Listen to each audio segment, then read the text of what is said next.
Megan Reilly is a radical, fundamentalist Christian running for NK school committee who believes that having a gay-straight alliance in public schools is indoctrination. Child came to her and suggested that they would like to join the gay-straight alliance after school club. There's no one who's going to teach my child what to think or what to believe. They will not be, for lack of a better term, indoctrinated. I've seen surveys where they've said, do you have a teacher in this school that you can trust? And I hate to say it, but I don't think they're asking in a nice, kind way. Megan Reilly fiercely opposes sex ed in public schools, believes that people who are pro-choice are literally possessed by demons. When you talk to them about, specifically, I'll stick to abortion, their eyes glaze over and they literally become different people. And I have said this over and over again. To me, there's nothing to explain it other than the supernatural. And I feel bad calling people I love by this, but it's quite literally demonic.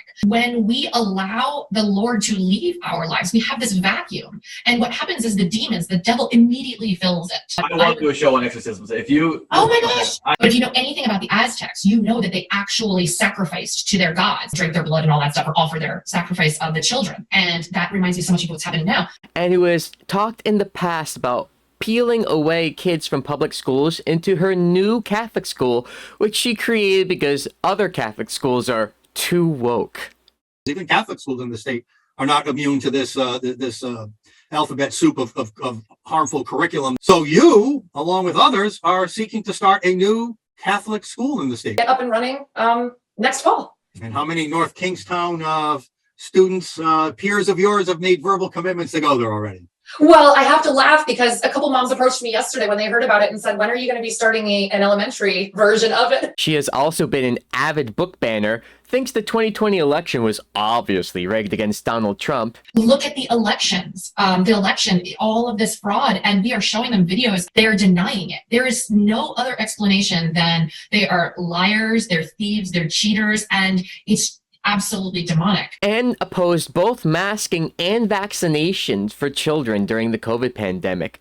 At one point talking on a podcast about how religious people don't fear death the way non-religious people do. I'm just sick of being told what to do by everybody else. I mean, when did they become the health police? I thought we had HIPAA laws. I almost think there's this over concern about death. Look at the death count, 200,000, 250,000. Catholics particularly just take death head on and have such a religious, hopeful perspective on it. I think that a lot as we start looking at this death count and trying to stop it, no matter what. During the Aaron Thomas abuse scandal, she tried to use the issue to make an argument that the entire school budget should be frozen, which wouldn't have helped the situation, but would have hurt the school, which a lot of the time seems to be her goal. She made arguments like this on a page she had created called Fixing a Broken System that she used to critique school officials and the local government, a page which no longer exists, so I cannot show you the post here, although I read it in the past. However, she was called out for this argument during the public comment section of a school committee meeting, at which point she completely lost it and started yelling over the speaker and almost got kicked out of the meeting. Who spoke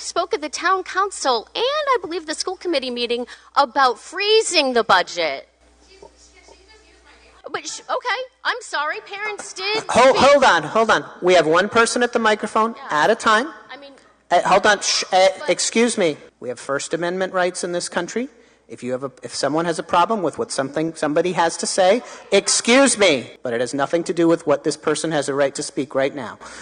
Excuse me. If you continue to interrupt, both of you, please.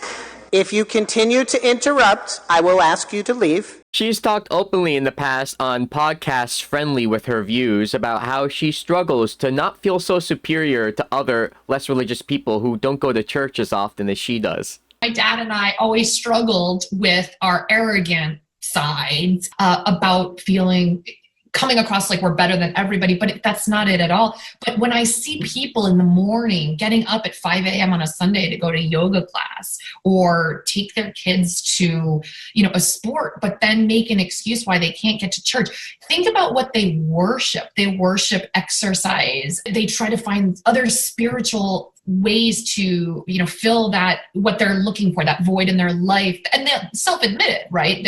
We're not happy, or this helps us be happier. It of course won't surprise you to know she doesn't think trans people are real, and now she is running for NK school committee while making the wise decision to not go out of her way to talk about her more controversial views while trying to get people to vote for her. This despite the fact that she didn't even know how to behave at school committee meetings as a parent. And of course, after that brief overview, I'm going to go through the context of all of these issues and statements. Megan Reilly was skeptical of the COVID vaccine and against the vaccine mandate. But before we get into her talking specifically about the vaccine mandate, I would like to start with some helpful context about her mindset when she's on a podcast discussing the concept of how non-religious people are too obsessed with trying to stop death as hundreds of thousands of people are dying, and that religious people take death head on and have a more hopeful outlook on it. Very interesting perspective. Let's see what they had to say about it. The coronavirus and the way that,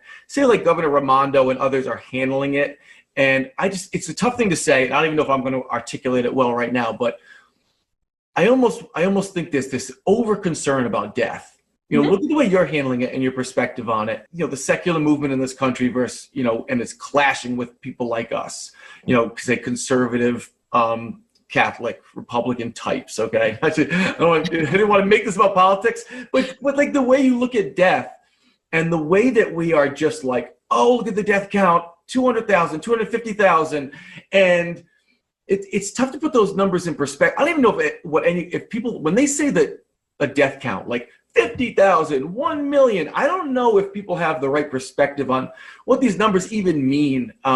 We Catholics particularly just take death head on and have such a religious, hopeful perspective on it. Yes, a very hopeful and positive perspective on hundreds of thousands of people dying. Sounds super normal. I mean, I guess if you're in a literal death cult, it might, I don't know. Looking at this death count and trying to stop it, no matter what. I mean, you've had people say, our politicians, elected people say, if it saves one death, it's worth it.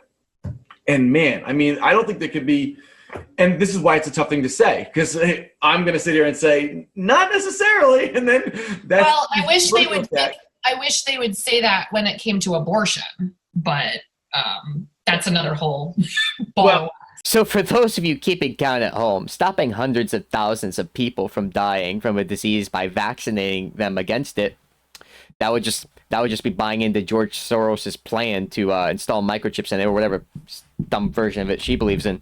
However, aborting a 2-week-old fetus that has no consciousness, no brain matter, no nothing. You can't do that. That wouldn't be pro-life, by the way.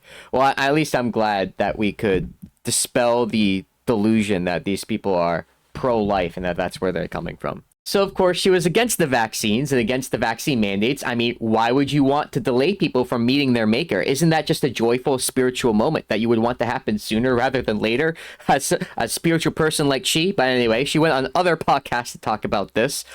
And on one, comparing vaccine mandates to HIPAA violations because she has no idea what HIPAA is or what it actually does. Your thoughts on this vaccine mandate bill and all this media support of it that I was just talking about? Well, I'll make it short and sweet. I agree with everything you said. And I just stopped listening. We are in two different worlds and I'm living my life and my family and I are doing well. We've survived. Survivorship bias for the win. I don't know if you know this. There are some people who didn't survive. I don't know if that occurred to you. Not everything's about you, Megan. Vaccination is not just about you, the individual. I know that's a hard concept to grasp. Yes, let's have this person as a leader in local government. Someone who only considers the variable of, did my family survive? Yes, that's who I want leading. As best we can to keep ourselves and other people healthy. And I'm just sick of being told what to do by everybody else. I mean, when did they become the health police? I thought we had HIPAA laws. I thought we were supposed to keep our own private information to ourselves. This is the classic level 1, I don't know what HIPAA is, but I like to invoke it when it's convenient to me argument. Like these arguments are a dime a dozen. HIPAA doesn't mean that people can't require you to provide proof of a vaccination in order to do X, Y, and Z. That's not what HIPAA means. This person thinks they're so clever, and yet their brain can't grasp the difference between the concepts of HIPAA law makes it so that you can't disclose patients' private information without their consent versus another entity demanding that you give proof that you've been vaccinated in order to do activity X, Y, and Z. These two things are completely separate. The idea that you think they're related is kind of goofy and kind of embarrassing, but I know I'm wasting my breath. Well, Senator Sam Bell says constituents greatly want this universal vaccine mandate. Is that what you're finding among your parent cohorts? Not at all. In fact, I was actually shocked by how many of my friends as parents told me that months ago, when they thought that this is the way we were going in school, where the kids were going to have to get vaccinated, they would be willing to pull their kids out and homeschool them. Wow, you're telling me that your group of personal friends agrees with you on this topic? Well, I guess the polls of the other constituents were wrong. I mean, the people that you personally know believe one thing, so clearly that's the majority of people. The funny thing is, I feel like this person is too cunning to be this stupid. I guess there's a technical term for this, the false consensus effect, but it's also like, as these people love to say, common sense. Like, obviously, you surround yourself with people who tend to agree with you. Just because the people you happen to run into believe one thing doesn't mean that most people believe that thing. Wow. And that was not just, an outlier. Those were a bunch of parents from all different places in Rhode Island who said, we're just going to pull our kids. Yeah, there are anti-vaxxers in different places all across the state. That doesn't mean they're in the majority. That's not how stats works. Parents don't agree with this guy. I don't know what planet he's on, but... So you think we're in the real world, huh? Yeah, I mean, I know we are. Dunning-Kruger in full effect. The most confident people are often the most clueless. I take back what I said about her being cunning. Jesus, I thought with how much she supposedly dives into policy, she would have at least some basic understanding of, like, how sampling works. I don't know. Maybe my standards are too high. I feel like a high school student in a stats class has a better grasp on this than this lady. So because of Megan Reilly's opposition to the school district, to the public schools in general, to the school committee, and to the local government on issues like vaccine mandates, there being a gay-straight alliance at Barrington schools, the acceptance of transgenderism, as she would call it, and things like the vaccine mandates and the masking, she became the sort of resistance to the public schools and to the schools district. At one point, going onto a podcast to openly brag about the idea that she was going to be pulling kids out of those public schools and into her new Catholic school that she was starting. Which, by the way, she was starting because the other Catholic schools were just too woke. With all the mandates and the masking and everything else at schools, with this curriculum being forced upon them, with the school closures at a moment's notice when teachers' unions want it, a lot of parents are choosing to homeschool. A lot of parents are choosing to send their kids to private school. But we also know that private schools, many private schools, even Catholic schools in the state, are not immune to this alphabet soup of harmful curriculum that's out there. So you, along with others, are seeking to start a new Catholic school in the state. What can you tell us about that? So it is a Chesterton Academy, get up and running next fall. And how many North Kingstown students, peers of yours, have made verbal commitments to go there already? Well, I have to laugh because a couple moms approached me yesterday when they heard about it and said, when are you going to be starting an elementary version of it? As someone who wants to be a future school committee member writing policy for NK public schools, it's kind of weird to see her talk about how she wants to get kids to leave the NK public schools and join her Catholic school. Kind of a weird little detail there. But clearly, Megan Reilly totally wants the public school system to succeed. In the wake of the tragic Aaron Thomas abuse scandal coming out, Megan Reilly's very constructive and thoughtful solution was to freeze the entire school budget, which would have totally solved the problem, by the way, instead of just hurting the school and gaining nothing. Another resident who became a friend of mine after all of this went to a school committee public comment section to criticize this proposal that this person had made. And during that person's speaking time, Megan Reilly yelled over them repeatedly until the chair of the school committee had to intervene and tell the person to stop. And they had to threaten to remove Megan Reilly so that she would stop interrupting the speaker. Because when it was budget time and so much was going on and we're dealing with a scandal that's breaking our community's heart, there were parents one tonight, Megan Reilly, who spoke at the town council and I believe the school committee meeting about freezing the budget. But okay, I'm sorry, parents did. Hold on. We have one person at the microphone at a time. I mean, Hold on. Excuse me. you did. Excuse me, both of you, please. We have one person at the microphone at a time. People have 3 minutes to speak. We have First Amendment rights in this country. If someone has a problem with what somebody has to say, excuse me. If you continue to interrupt, I will ask you to leave. Can't wait to see the school committee chair try to control Megan Reilly when she's actually on the committee, interrupting other people and, being an obstacle to the process from the inside. That will be exciting to see for sure. But of course, Megan knows what's best for public schools. I mean, she knows better than everyone. And here's a clip of her talking about how she sometimes struggles to remind herself that she isn't superior to everyone else. I mean, I guess the first step is to diagnose the problem. Am I right? Baby steps, baby steps. My dad and I always struggled with our arrogant sides, and we really had to work on this. I know he and I had the same crosses to bear about coming across like we're better than everybody, but that's not it at all. Another Freudian slip. Do you notice how she started that sentence with feeling like we're better than everyone, and then change it to coming across? No, we're just coming across that way. We don't feel like we're better. We're just coming across that way. But if you understood, you realize that's not where. You see that little Freudian slip? I saw that. But when I see people in the morning getting up at 5 a.m. on a Sunday to go to yoga class or take their kids to, a sport, but then make an excuse why they can't get to church. Think about what they worship. They worship exercise, and they try to find other spiritual ways to, fill that, what they're looking for, that void in their life. And they self-admit it, right?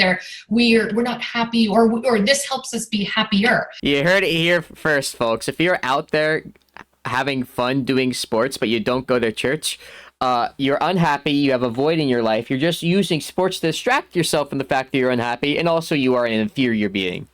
Wow. Thanks for that rundown, Megan Reilly. Please, write my school committee policy. God help those kids the day that this lady gets her hands on the athletic department. We'll be replacing those football bleachers with pews in 2 seconds. You wait and see. That money's going to be used a lot differently after she's done with it. And, they make fun of people like us. Again, getting back to, mocking the Christians.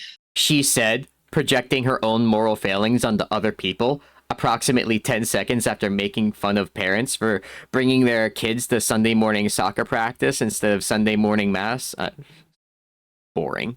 As an aside, the show she was on, Good Men, which was short-lived, by the way, was very interesting and not necessarily in a good way. In the intro to the show, the host had a voice clip from George Edward Griffin. We mustn't kid ourselves into thinking that the communists have placed their agitators only into the black communities. They're working both sides of the street. They want hatred, violence, and bloodshed between the races, and they don't care how they get it or whom they use. It's amazing to me that these people will say the quiet part out loud. This George Edward Griffin guy was a right-wing author and conspiracy theorist who made a film called Anarchy USA, arguing that the civil rights movements, the black civil rights movements of the 60s, was just a communist plot to basically overthrow America and create an independent African-American state. And as you can hear in the quote that this person who runs the podcast Megan was on chose to include, him basically calling all the civil rights protesters agitators. So, Megan, you are who you hang around, I guess. Kind of reminds me about how another Megan Reilly, North Kingstown Republican ally, Dr. James Gallo, once went in front of a town council and unironically started talking about how he felt that desegregation had been a bad thing. That was, I think he's got the wrong decade that he's living in. They called it busing. And they took whites and bused them to black neighborhoods. trying to basically integrate the two. Failed miserably. You know, all that basically happened was the people that had means just basically moved out of the city. They left. They didn't want to deal with it. Because what it does is it creates tribalism. It doesn't integrate anybody. It basically, people of like-minded people, like color, What? they tend to gather together. What? There's nothing wrong with that. What? It doesn't mean they're racist. Megan Reilly also jumped aboard the book banning craze a couple of years ago, targeting some of the same books other conservatives were targeting. Some of her arguments around this were kind of strange.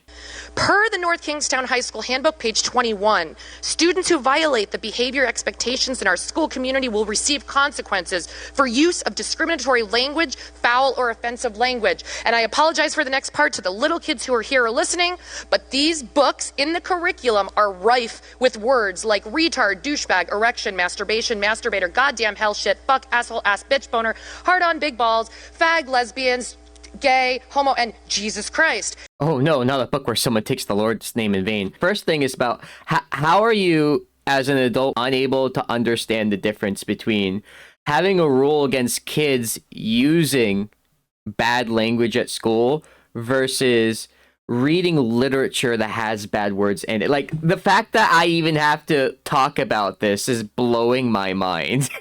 And it's very telling, too, because there's a million examples, but they'll never take issue with any of the books that aren't the ones that talk about gay people. Catcher in the Rye has a whole slew of swear words. The main character uses them so profusely that they lose their meaning. It's like a whole bit in the book.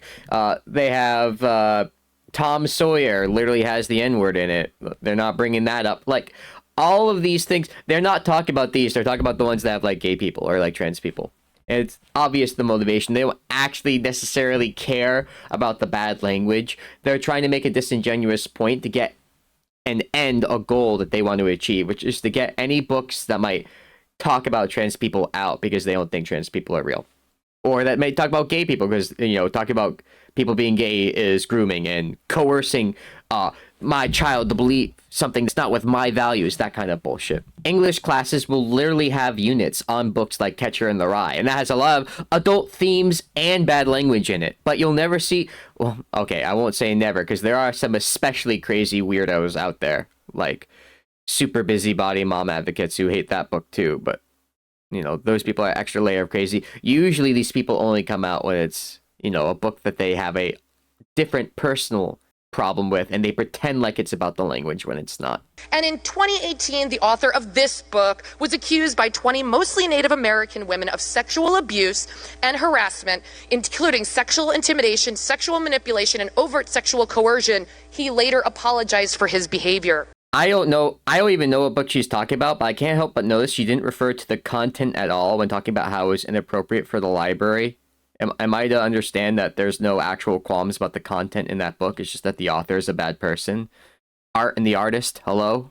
And while this is a slightly different topic, I think it's worth mentioning to understand these people's motivations that they oppose all sex education in public schools in general. Because they oppose sex education in general because they want their kids to grow up to be 18 without any idea of what sex is. Until, of course, they learn about it from their friends and, as a result, engage in even more riskier and reckless and harmful behavior than they would have otherwise if you had public sex education, which is why we have it in the first place. But of course, you know, these people don't care about that because they're naive and kind of dumb. Megan Reilly has gone to other school committee meetings to oppose public sex education and also free school lunches, because that would be communism, I guess.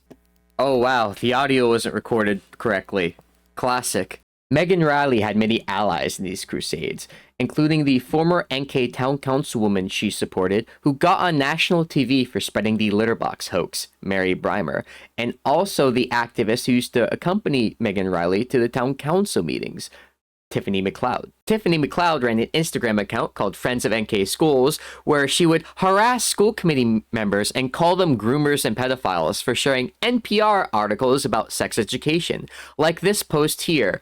The article is titled "The Case for Starting Sex Ed in Kindergarten." Allied to Megan Reilly, Tiffany McLeod would use this post as a way to paint Jennifer Lima as being a pedophile who wanted to teach 5-year-olds the literal birds and the bees. However, if you actually read the article and go past the headline, it literally says age-appropriate sex ed for kindergartners introduces topics like consent, identifying who is in your family, and the correct names for body parts. It's not actually about teaching kindergartners the literal birds and the bees. That would be insane.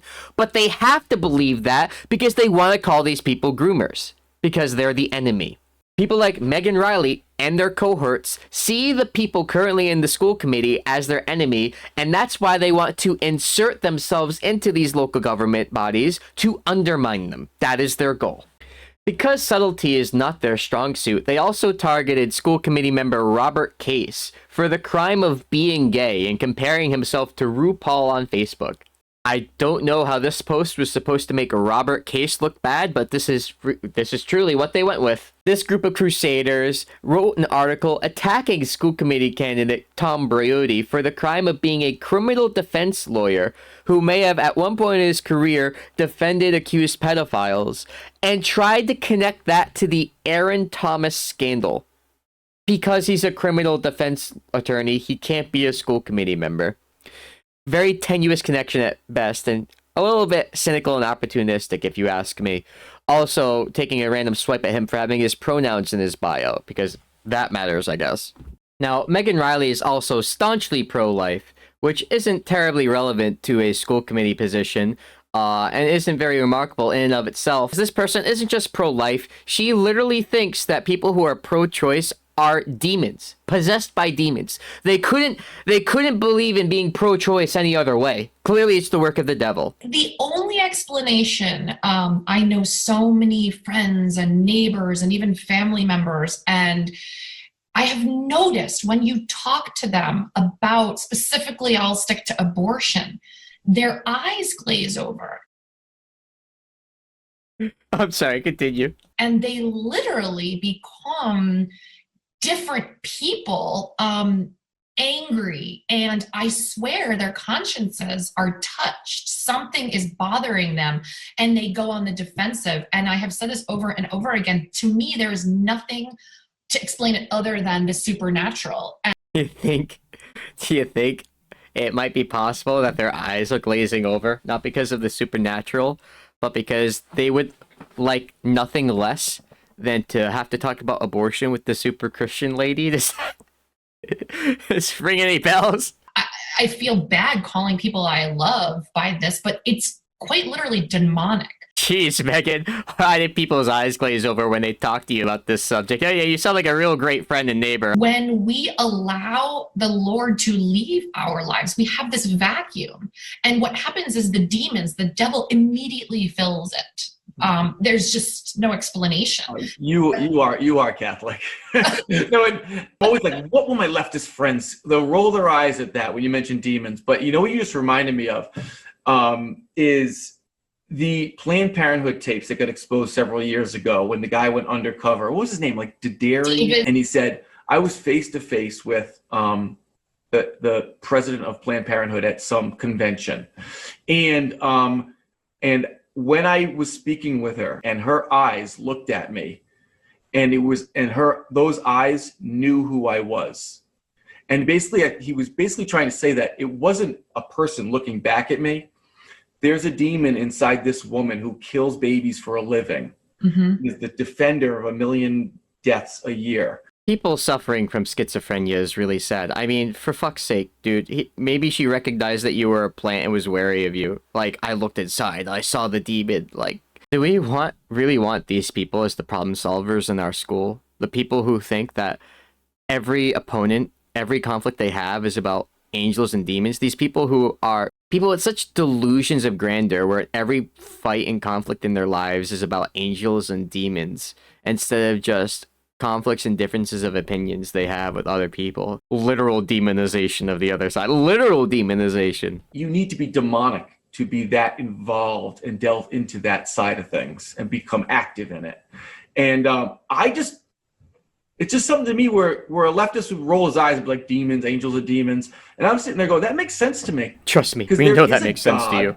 And that is what separates us from people who disagree with us on these social issues. The undercover journalist, of course, that they're referring to is that person who created from the anti-abortion group who went into Planned Parenthood recording and then made a deceptively edited video trying to make it sound like Planned Parenthood was selling baby parts for profit, which is that whole hoax that people still believe in. And if you still believe in that, I'm not going to convince you out of it now. However, the actual unedited version of that video shows that what they were actually talking about was figuring out a way for Planned Parenthood to donate fetal tissue for scientific research to scientific organizations, and at a price where they would cover their costs but not make a profit because they didn't want to make a profit off of it.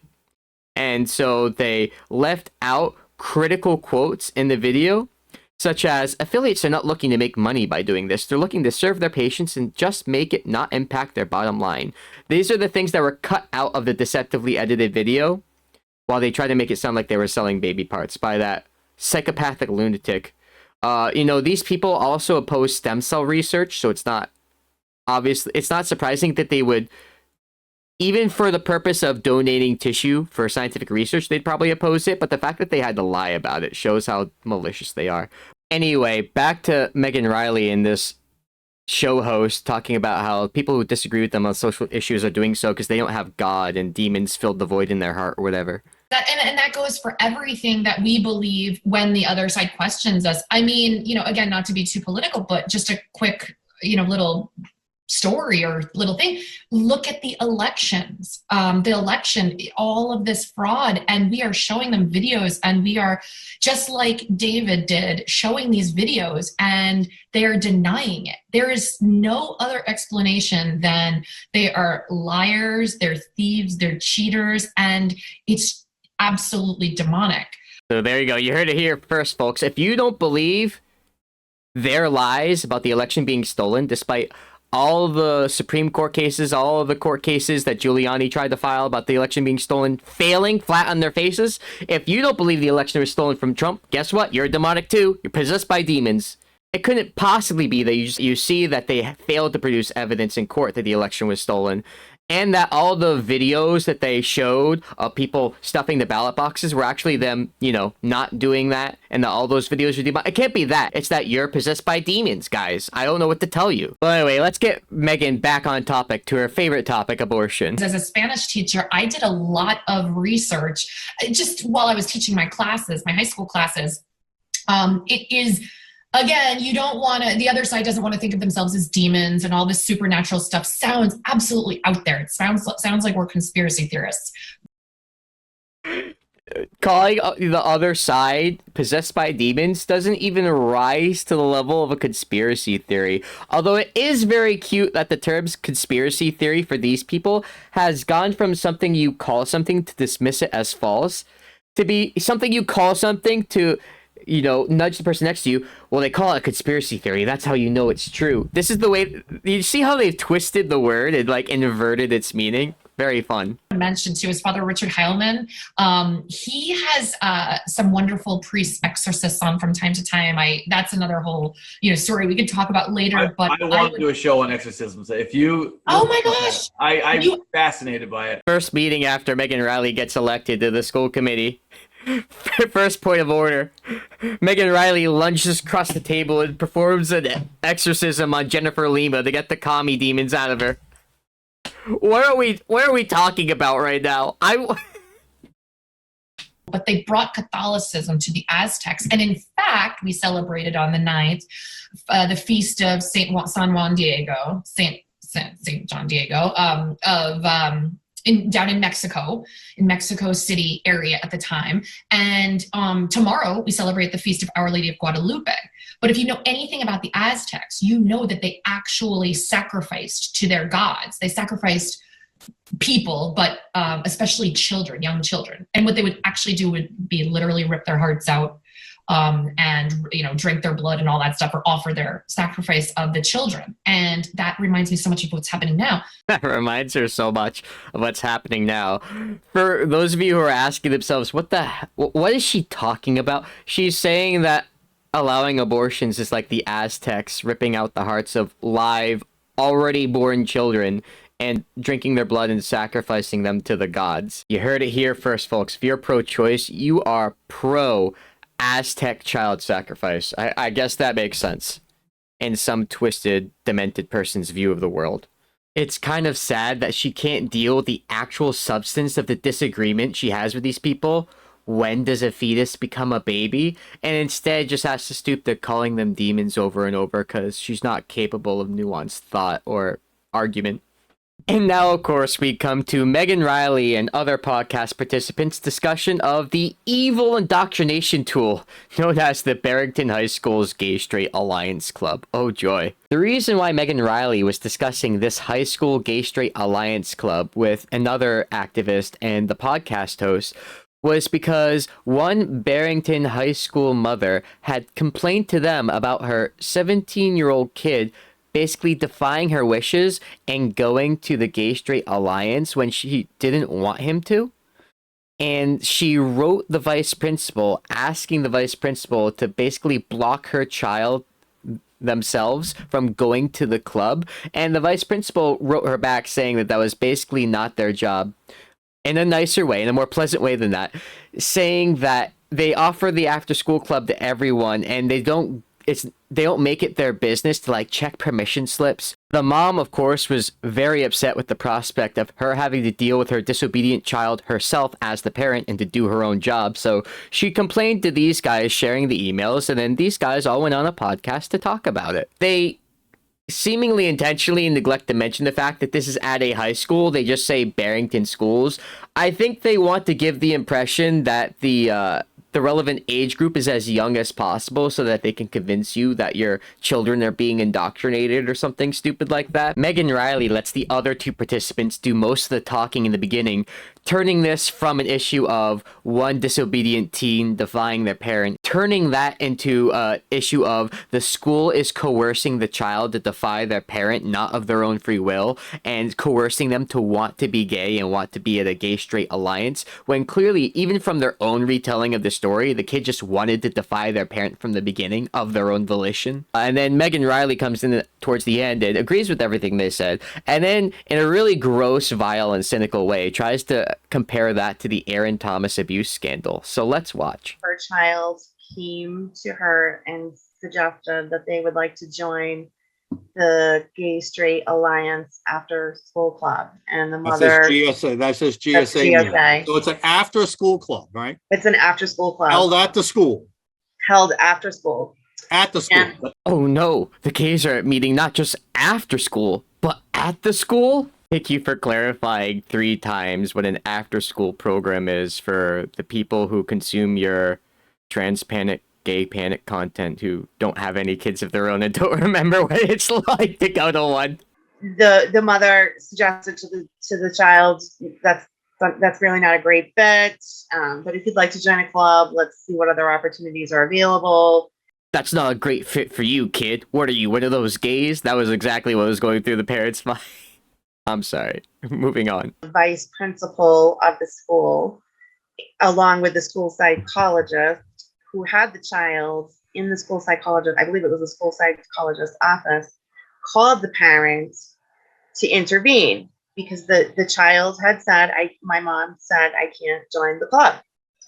And they called the mother, and her perception was that they were trying to coerce her into giving permission for the child to join the after school club. What do you mean coerce her to make her let the child go to the after school club? Literally go to the school and pick up your child. What are they gonna do?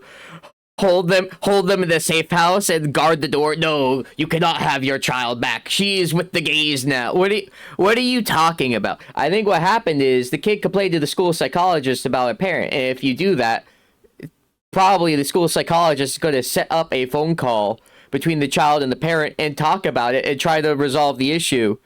Is that not what you want the school psychologist to do?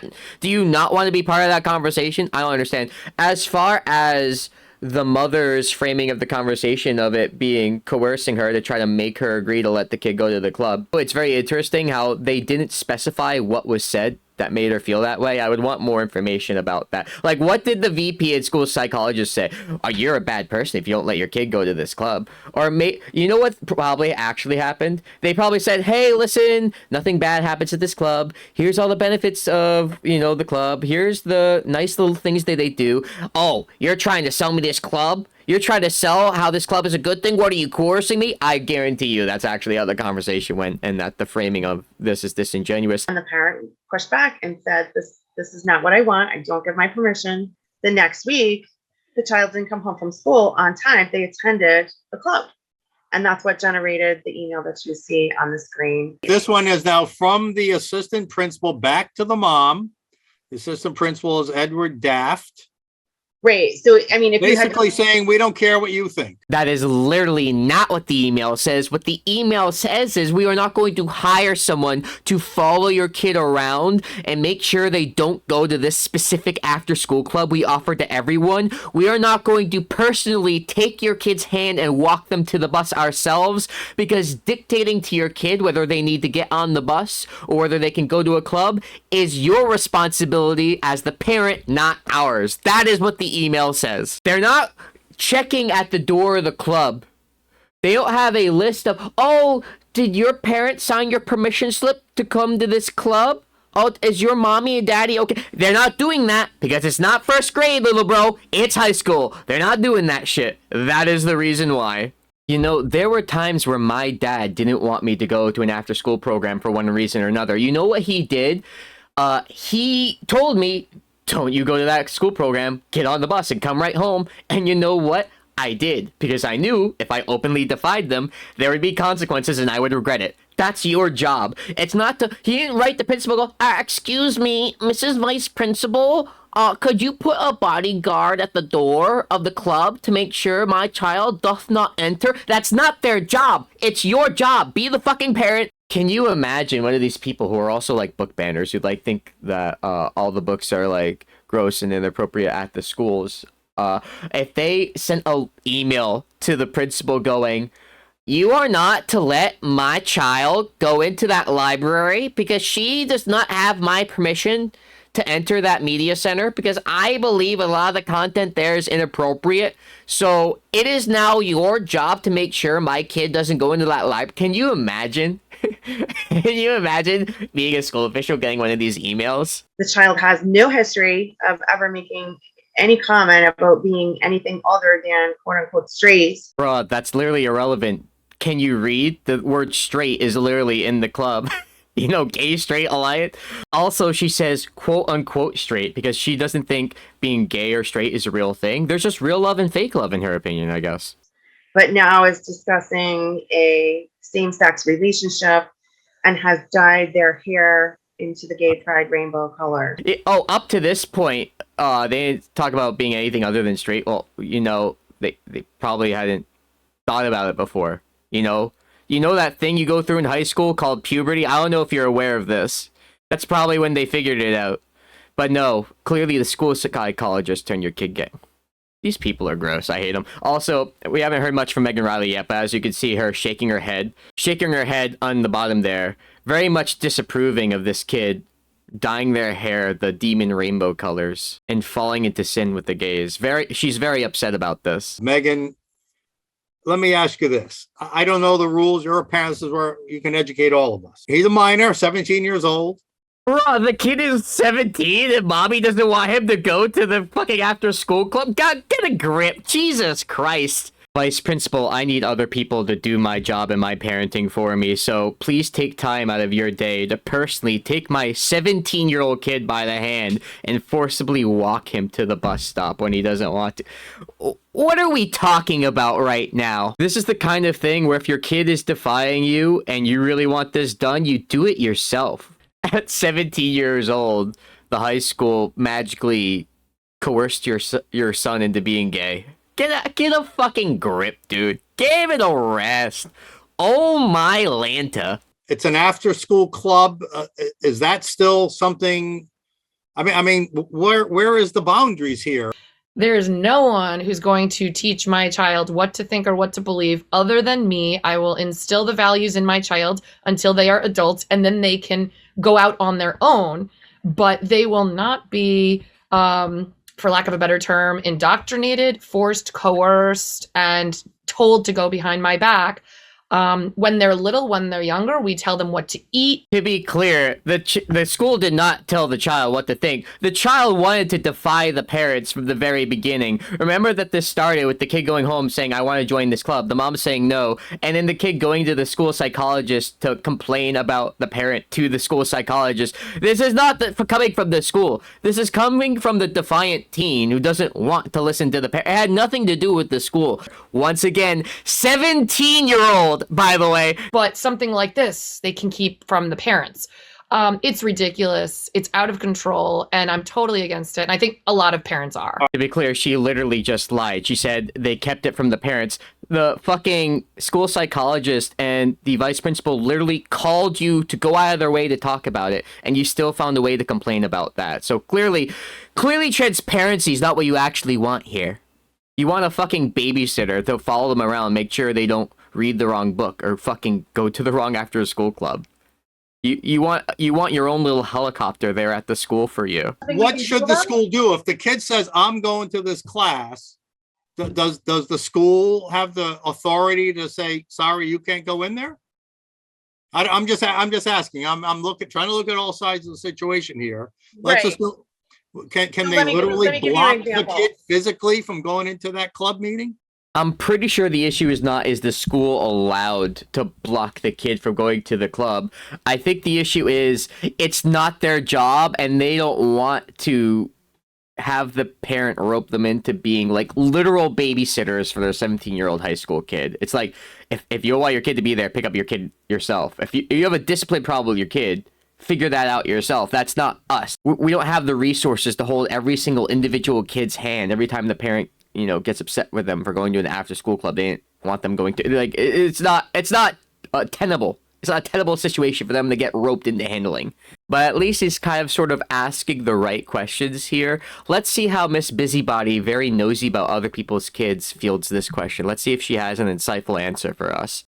In my view, that is, it's compelling the child. He didn't even answer the question that the friendly host asked her. He literally asked her a basic question. Does the school have the authority to block a kid from going to an after-school program they offer to everyone, regardless of whether or not the parent contacted them to keep them out or not? And she goes, well, I think this is compelling the child to want to be gay. Like, she goes back to the same tired talking point because she has no answer to the question, because she's not actually curious about the answer to that question, because she doesn't care what's true. She has her agenda, she has her narrative, and she's pushing it to people who are friendly to her. Trying to convince you that any teenager in the history of ever needed to be compelled to want to defy their parent, because, that's not something they're known for or anything. If the kid just defied his mom and said, I'm sorry, mom, I'm going to the meeting, and the mom tells the school, I don't want my kid going to that meeting, can the school physically stop that kid from going to that meeting? They're required to. They are? Okay. The parent's word is law. The way she answered the question initially should let you know she's talking completely out of her ass right now. She has no idea. And you can tell by the way she justifies it. Well, the parent's word is law. That's not necessarily true, actually. There's this thing called school policy, and believe it or not, if a parent says something that contradicts that policy, the parent's word is not law, actually. I don't know. This is not how this works. I hate to break it to you. If they do not send the child home, then they are, I think a word might be kidnapping. Yeah, that's what it is. Kidnapping is when you don't personally hold this lady's kid's hand and put them on the first bus by force. Kidnapping, by the way. They literally got hundreds of kids at the school going to after-school programs. One kid who's there against their parents' wishes is hanging out there. They got no idea. They're not watching every individual kid. Lady comes in with the FBI. These people kidnapped my child. Imagine talking like this and thinking that that you're not gonna come off as crazy and that you just want to harass school officials for no reason. She has no idea who even suggested that the child join the club to begin with. Right. She can't get a straight answer.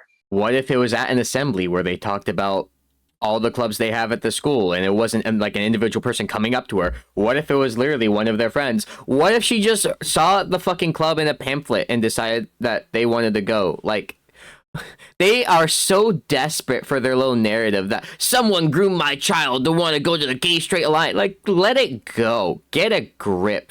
Imagine how much of a terrible person you have to be to get this bent over your kid, like dyeing their hair rainbow colors and having, like, saying that they want to date someone of the same sex. Like, it's so gross. My family is super, super religious. I'm the only atheist in my family, but still, I remember when I was very young, at one point, and I'm not even gay, never was, but my dad literally went out of his way to tell me at one point while we were driving home out of the blue, you know, no matter what you are, who you love, John, I'll love you no matter what. And I was very young, but I was like, oh, that's cool.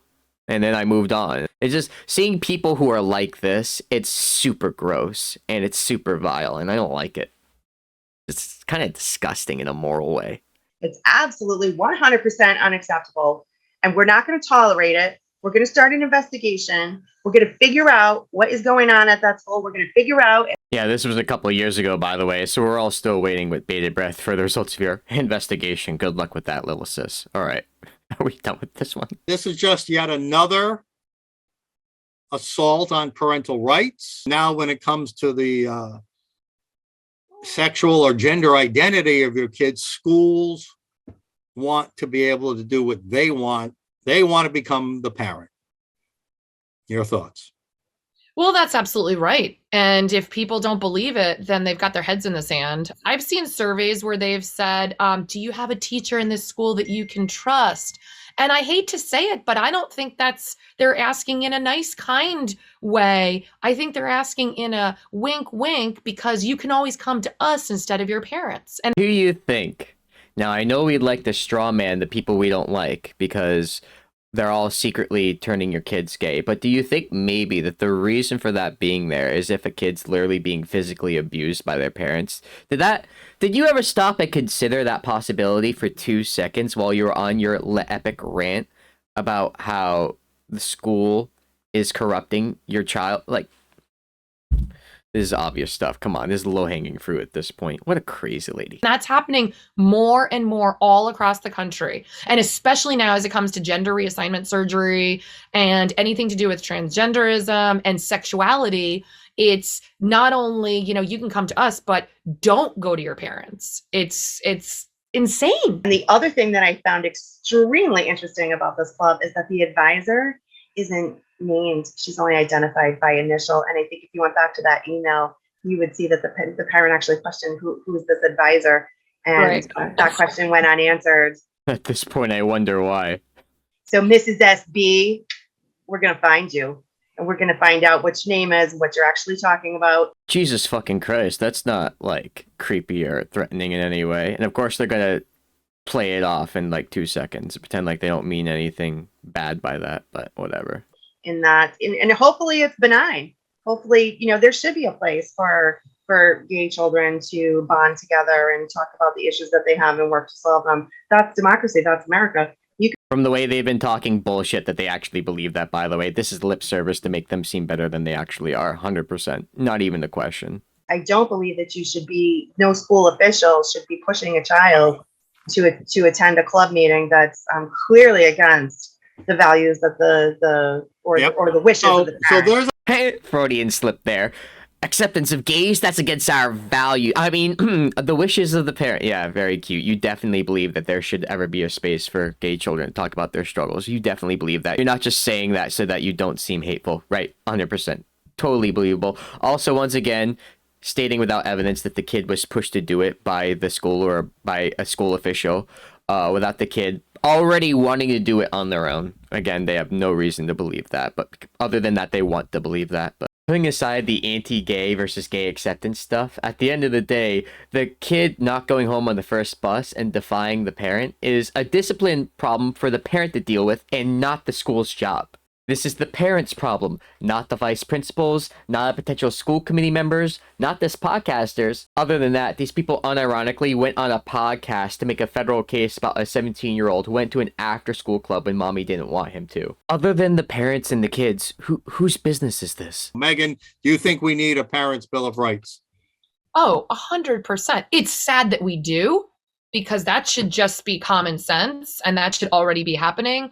But because it's gotten so egregious against us, I think that we absolutely need to protect our rights. I don't want anyone pushing their values on my children. And you also need to know what's happening to your kids at school. I mean, your North Kingston case. I mean, parents were not notified that there was a sexual predator, I guess you could call him that, maybe, happening in their school, right? You were kept in the dark. Well, and remember too, he was becoming very friendly with all of them, and they were confiding in him, and they felt close enough to him where they couldn't see the forest through the trees. The students trusted him so much. And this is the grossest part of the whole thing, where they now try to draw a comparison from their imaginary narrative that some teacher pushed this kid to go to the Gay Straight Alliance and groomed them to do that, to the Aaron Thomas sexual abuse scandal. This harkens back to the tropes from the 80s and the Anita Bryant days, where homophobic parents would try to hunt for the secret gay teacher because they thought all gays were pedophiles. This is basically what they're doing, just the 2024 version. We started with a story about a 17-year-old kid going to the Gay Straight Alliance when mommy didn't want him to and just defying her. And now we're talking about Aaron Thomas, like, doing the naked fat test. Like, the far distance we've traveled is very interesting, and the way that they're falling over themselves trying to draw a connection between these two things is really disgusting, because they're trying to use that very bad story for their own cynical narrative and for their own political ends, and that's abhorrent. If they truly cared about the abuses that happened in the Aaron Thomas scandal, why would they be trying to rope in the Gay Straight Alliance of Barrington schools? Could you possibly think of a more irrelevant topic? What are we doing here? Just listen how they rigged the system. And if you speak out too loudly against that superintendent, against that school board member, or that teacher, you now could be arrested for criminal harassment. That's right. That's right. They have it all planned out. Just think how they're rigging the system right now. That's right. And by the way, this is years and years of scheming. This didn't just happen overnight. Unfortunately, we parents are just waking up to it. So we've got an uphill battle. But Lori, people like you, and I'm going to follow in your footsteps. We'll get them. We'll get our kids back. Well, clearly they're not just arresting everyone who criticizes them, because you spend like all of your free time going to every school committee meeting and criticizing people. So clearly it was just to make sure that you don't fucking harass people. God forbid there be rules against you doing that. I'm sure you would like to without there being any consequences, but that's besides the point. In summation, Megan Reilly is a fundamentalist lunatic who thinks that her religion makes her better than everyone else, and regardless of whether she admits it or not, wants to purposefully push her religion onto everyone around her, including other children, despite all of her talk about being against indoctrination. She didn't go on a podcast because she's genuinely concerned that one 17-year-old kid didn't go home on the first bus like mommy told him to. She went on a podcast because she has a problem with the Gay Straight Alliance existing in the first place, because she thinks being gay is a sin, and no one's fooled by it. She lets her fundamentalist views inform everything, including her willingness to not be so obsessed with stopping people from dying because, as a religious person, they take death head on. And she has spent the last couple of years not trying to help the public schools, but to undermine them, aligning herself with people who attack school officials, calling them groomer if they so much as put he, him in their pronouns, or make some gesture of being pro-LGBT. Talking about creating Catholic schools to get people out of all the woke public schools, and then trying to join the local government, pretending like she's there to help when she's clearly not. Using an abuse scandal to try to get the entire school budget frozen, and then interrupting and derailing other people's public comments during school committee meetings, not knowing how to behave in those school committee meetings, and then wanting to be part of the school committee afterwards. And then, of course, pretending to be an independent while gobbling up every single hoax, conspiracy theory, debunked rumor, etc. that comes from one side of the political aisle. If somehow you lived in North Kingstown and didn't already know who this person was, I hope I've opened your eyes to some of the things this person has been up to. Feel free to check out my other videos about Mary Brimer and James Gallo and the wonderful carnival characters, all the very interesting things they have to say over a very wide variety of issues. Adios.